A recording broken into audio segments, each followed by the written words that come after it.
Hi, I'm Paul Torgerson. It's Tuesday, September 10th, 2019, and this is a look at the information security news from overnight.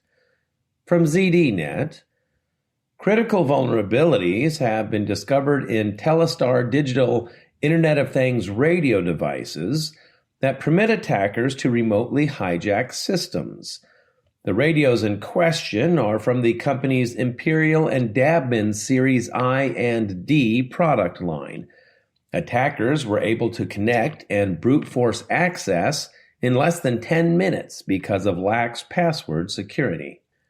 From ThreatPost, the Stealth Falcon cyber espionage group is moving away from its typical PowerShell game and has adopted a new backdoor using the Windows Background Intelligent Transfer Service.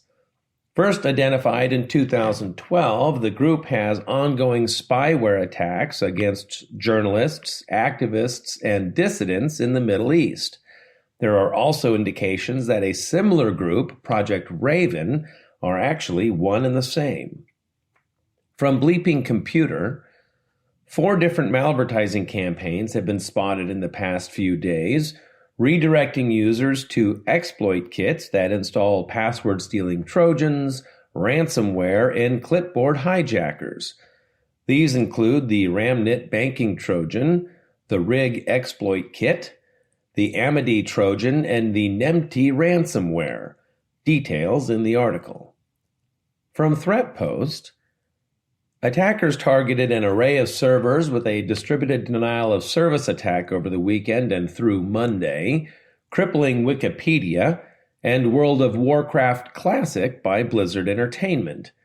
Someone on Twitter with the handle UKDrillas claimed responsibility for the attacks, but that is unconfirmed. Things seem back to normal today. And from TechCrunch, mobile messaging app Telegram has fixed a bug allowing users to recover photos and videos unsent by other people. So you could unsend a message you sent incorrectly and it would drop out of chat, but any media associated would remain stored on the receiving devices. Gee, I don't know where that photo came from, honey. That's all for me today. Have a great rest of your day, and until tomorrow, be safe out there.